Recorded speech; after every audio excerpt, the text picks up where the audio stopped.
Hi, welcome to Learn with NAC. 12th Max example 1.4 பார்க்கலாம். Question பாருங்க. A என்பது ஒற்றை வரிசையுடைய பூஜ்ஜியமற்ற கோவை எணி எனில் டிட்டர்மினன்ட் அட்ஜாயிண்ட் A என்பது மிக என நிறுவுக அப்படின்னு சொல்லியிருக்காங்க. டிட்டர்மினன்ட் அட்ஜாயிண்ட் A அப்படிங்கிறது நம்ம பாசிட்டிவ்னு சொல்லணும். இப்போ டிட்டர்மினன்ட் அப்படின்னாவே நமக்கு ஏதோ ஒரு நம்பராக தான் அது கிடைக்க போகுது. அந்த வர நம்பர் வந்து நமக்கு எப்போவுமே பாசிட்டிவாக தான் இருக்கணும் அப்படின்னு சொல்ல போகிறோம். எப்போ இருக்கணும் அப்படின்னா A அப்படிங்கிறது ஒரு பூஜ்ஜியமற்ற கோவையணியாக இருக்கணும், முக்கியமாக அது ஒற்றை வரிசையாக இருக்கணும் அப்படின்னு சொல்லியிருக்காங்க. ஸோ இப்போ நம்ம ஆன்சர் பார்க்கலாம். A என்பது ஒற்றை வரிசையுடைய பூஜ்ஜியமற்ற கோவையணி எனில், பூஜ்ஜியமற்ற கோவையணி அப்படின்னா நமக்கு கண்டிப்பாக அது ஜீரோவாக இருக்காது. ஸோ டிட்டர்மினன்ட் A நமக்கு நாட் ஈக்குவல் டு 0. ஏவோட வரிசை எப்படி இருக்கும் அப்படின்னா, ஏவோட வரிசைனா ஒன்றும் இல்லை, நம்ம 2x2 மேட்ரிக்ஸ் 3x3 மேட்ரிக்ஸ்ன்னு சொல்லுவோம் இல்லையா, அதுதான். இந்த இடத்துல ஏங்கிற ஒரு மேட்ரிக்ஸ் எந்த வரிசையில் இருக்கணும்னா ஒற்றை வரிசையில் இருக்கணும்னு சொல்லியிருக்காங்க. ஒற்றை வரிசைனா அவங்க ஸ்பெசிஃபிக்காக 1 3 5 7 அப்படின்லாம் சொல்லலை இல்லையா, பொதுவாக சொல்லியிருக்காங்கங்கிறதால ஒற்றை வரிசைக்கான பொதுவான வடிவம் இதுதான் 2m+1.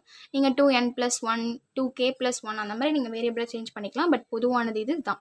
இரட்டைப்படைனா நமக்கு 2m அப்படின்னு சொல்லுவோம் இல்லையா, 2n 2m அப்படி சொல்லுவோம்ல, அந்த மாதிரி தான். இப்போ அதோட வரிசை வந்து நமக்கு 2m+1. இந்த எம்முக்கு பதிலாக நீங்கள் 0 1 2 அப்படின்னு சொல்லி ஸ்டார்ட் பண்ணி போட்டிங்க அப்படின்னா வர ஆன்சர் வந்து உங்களுக்கு ஒற்றை எண்ணாக வரும். 1 3 5 7 அந்த மாதிரி கிடைக்கும். ஓகே, இப்போ அவங்கள நம்ம என்ன நிறுவ சொல்லியிருக்காங்க அப்படின்னா டிட்டர்மினன்ட் அட்ஜாயிண்ட் A அப்படிங்கிறது பாசிட்டிவ் அப்படின்னு சொல்லியிருக்காங்க.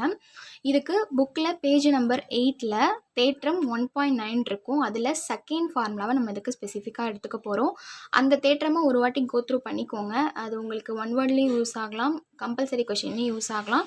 ஸோ அதில் இப்போ நம்ம செகண்ட் இதை எடுத்துக்க போகிறோம். Determinant adjoint A equal to determinant A power n-1 அப்படிங்கிறது தான் அங்கே கொடுத்துருக்குற ஃபார்முலா. இதை தான் இதில் நம்ம சப்ஸ்டியூட் பண்ணி தான் ஆன்சர் நமக்கு வருதா அப்படின்னு சொல்லி பார்க்க போகிறோம். என்னன்னா எதுவும் இல்லை, வரிசை. நமக்கு மேட்ரிக்ஸ் வந்து 2x2 மேட்ரிக்ஸா 3x3 மேட்ரிக்ஸ்ன்னு சொல்லிட்டு நம்ம அந்த இதை சப்ஸ்டியூட் பண்ணுவோம். இப்போ நமக்கு இது ஒற்றை வரிசைன்னு சொல்லியிருக்காங்க. ஸோ இந்த இடத்துல நமக்கு என்ன வரிசையை சொல்லியிருக்காங்க அப்படின்னா ஒற்றை வரிசைன்னு சொல்லியிருக்காங்க. அதுவுமே ஸ்பெசிஃபிக்காக நம்பர் கொடுக்காதால அந்த பொது வடிவத்தை நம்ம இந்த எண்ணுக்கு பதிலாக சப்ஸ்டியூட் பண்ணிக்க போகிறோம். பண்ணிட்டோம் அப்படின்னா இந்த +1 -1 கேன்சல் ஆகி நமக்கு 2m அப்படின்னு கிடச்சிருச்சு.